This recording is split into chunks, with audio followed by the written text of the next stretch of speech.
Oh, hello everyone. It's nice to be here again from last year.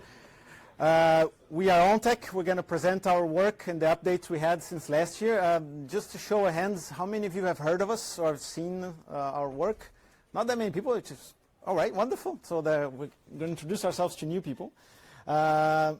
My name is Louis. OwnTech is, our objective is to democratize access to power electronics, which is the fundamental building blocks of the energy grid.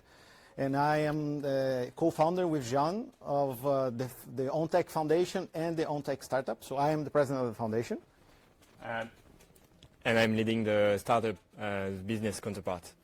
And of course, somebody has got to do the hard work. So we have Clément, who's in the back of the room, who's without his great work, we would not be able to have the software up and running. How many of you have heard of power electronics?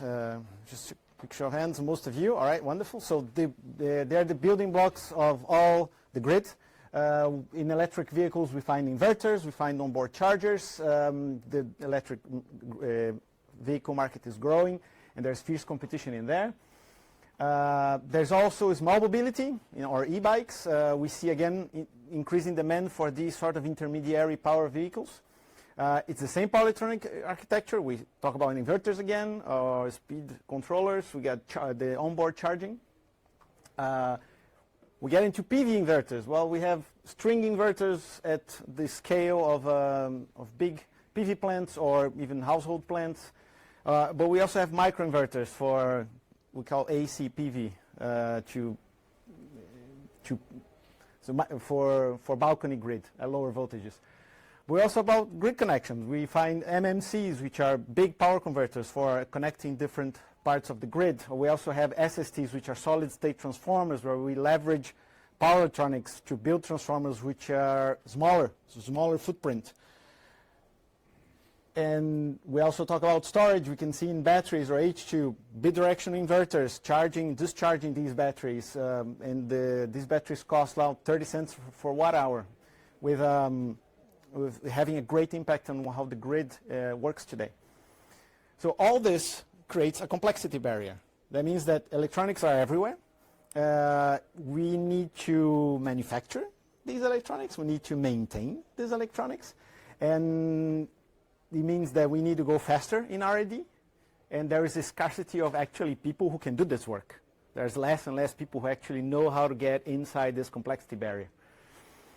And we believe that people learn by doing. They have to solve problems which they care for. They want to provide electricity, for their neighbors. They want to have a sustainable community next door. They want to have access to clean and renewable and cheap energy to themselves and to the people around them. So what we are trying to do at OwnTech is we're trying to do in the power sector, in the power electronics, what Arduino and Raspberry Pi did in the industrial informatics and the informatics sector. We introduce hardware that is easy to use, reprogrammable, and then can be leveraged to create a sort of a power computer. Okay, Jean, so he can talk about that. I'm taking over on that, and so how can you do that? How can you do the Arduino or the Raspberry Pi of power electronics? It's quite hard because it's usually application specific, right? You have like this black box that depends on the application you are targeting. And in the end, it boils down to having a small brain that does a fast calculation and does the math that is involved into controlling the power flow, and muscles that will act on the power flow and realize your target application and make it a reality. So in our case, what we've done is we've divided the brain and the muscles so that you can use either the brain itself and use your own muscles. If you are a power electronics engineer and you have like your own converter, you can embed an open source firmware that contains all the APIs that you need in order to control the power flow. And this is what the spin board is about. It's a small, tiny board that you can embed on your own topology, on your own power converter, and control your power flow with open firmware. And so it aims at targeting a wide audience, right? So control engineers are not really familiar with embedded microcontroller huge manuals and pages. They want to just focus on MATLAB stuff. And so we provide conveniences, GUIs, graphical interface, and MATLAB plugins in order to comply with the different ergonomics of the different crowd that is involved into making power electronics. Sorry. And then we have like the muscles. And so for that, what we do is we leverage what we call power shields, which are add-ons that do a specific function according to the need of the user. And so what we've done is we've done power shields that are modular and that can communicate among different modules, and so that you can reach your power level depending on how many power modules you will parallel. And so this is how it works. So what we've done in V1 we came up with a comprehensive firmware that has plenty of features related to power electronics, right? So it must be hard real-time compatible. So if you are not able to control your power flow and you skip one control step, everything will crash. So you need to ensure that your control law will be applied at every time step. And then you have like plenty of functions that depends on that specific domain of power electronics. So what we've built is something that is comprehensive enough so that you can go from the silicon to the power transistors, to the power topology, and control it with this open firmware. So under the hood, there is Zephyr RTOS, which is one of the big projects of the Linux Foundation, which does the big job of being future-proof and having like all nice high-level drivers and so on. And what we've built is some custom-made drivers to target the specific application of power electronics. So what is now upstream in the last release candidate? Actually, we were supposed to release the version today, but we're a bit late. We are a few commits away. Anyway, what we've done is we've made it quite simple. Usually in embedded world, it's always really hard. You have like this well-known sentence. Yeah, well, first you have to install the toolchain, and then install the dependencies, and run a weird script, and eventually you will compile the source, and it may blink, right? So what we are trying to do is doing it done simple for people that are not IT specialists, because they are application specialists, they are related to, I don't know, automotive or grid or whatever, but they are no expert in embedded world, right? So we have like diminished the complexity barrier for that, and so we have like low-key examples that just you press a button, it will download all the dependency by itself, it will compile, and you will be able to try it in a minute. Also, we came up this year with a new documentation center that explains everything with human-made documentation, which is not only Doxygen auto-generated, so that you can have like handy comments and insightful examples in order to do some real-life power applications. And also, we've merged a really nice feature is that like now you don't need a fancy oscilloscope in order to debug your application. You can just take the board itself, use the embedded sensors, and retrieve this live data that is pulled by the board itself really fast. And so you get like this kind of nice waveforms where you can see your grid slowly forming. In this case, it's a motor application.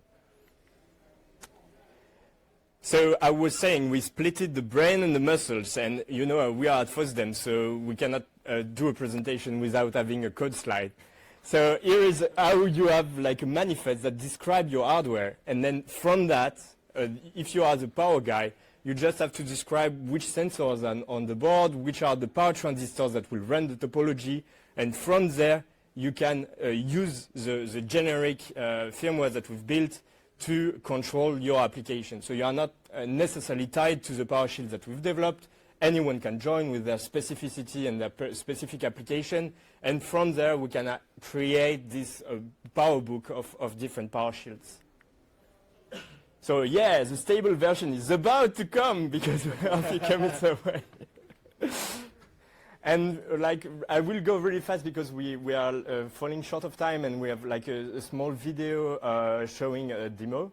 But the hardware roadmap is basically creating power shields that are more and more powerful, and also having like new modules that will create and permit new applications. And we also have like new things where we are able now to parallel these modules as I was explaining before. It's not only a schematic, it's a reality.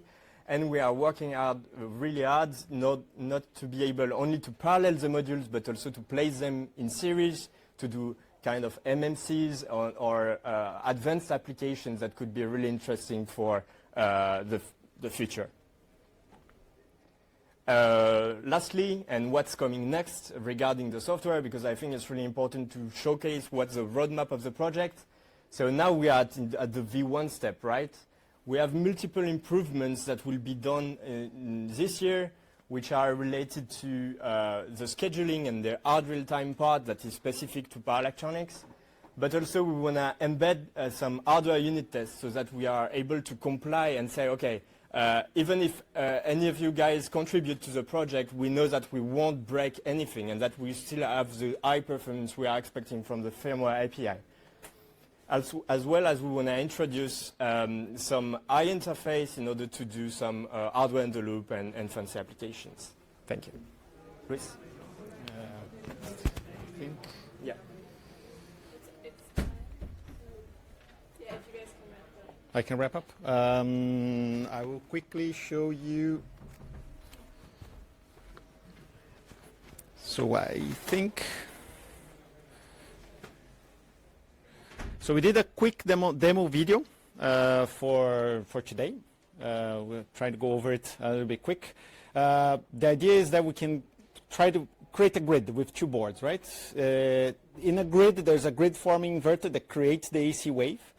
And the grid, what we call a grid following inverter, is an inverter that reads that AC wave and then synchronizes with it so it can actually inject power into that grid, right? To do this, you will need two twist boards, a power supply that will act as the battery or as the voltage source, a resistor, which in this case represents our grid, our load, and a bunch of cables. And of course, there's always a little quick magic, and everything is connected together. And we have a grid forming, a grid following. We connect them to a computer. Here we're using VS Code. We can go through the interface of platform I/O and choose the example. In this case, the grid forming, grid following inverter. We can download the example, click compile to build it. We can then click the arrow to flash the board. That sends through the bootloader the code to the board. And in this example, we need to watch the data that's actually being received by the sensor. So I put a little oscilloscope in there so we can have the real-time data. We turn it on. In this case, if you watch here, the voltage goes to 6 volts. In this case, we're building a small 10-volt grid. That's what it looks like for the grid forming inverter. So it's creating an AC wave. Then we launch the synchronization. So the grid following inverter, which is on the right, synchronizes, and then it launches power. So there's more power coming from the source. And what we see here, which is interesting, is that the harmonics go everywhere. It goes crazy. And, but what is seen by the load is still an AC wave, which means it's a classic example of circulating currents between two inverters that we can study further and then can use this base example as an example to understand and go on through it. So as always, if you want to contribute, please show us your use cases, bring us give us any hardware feedback. Real-time enthusiasts, folks, please come talk to us because we need help on real-time. And the TSOs, DSOs, we're talking about MMCs and SST, so let's talk about that as well. Thank you.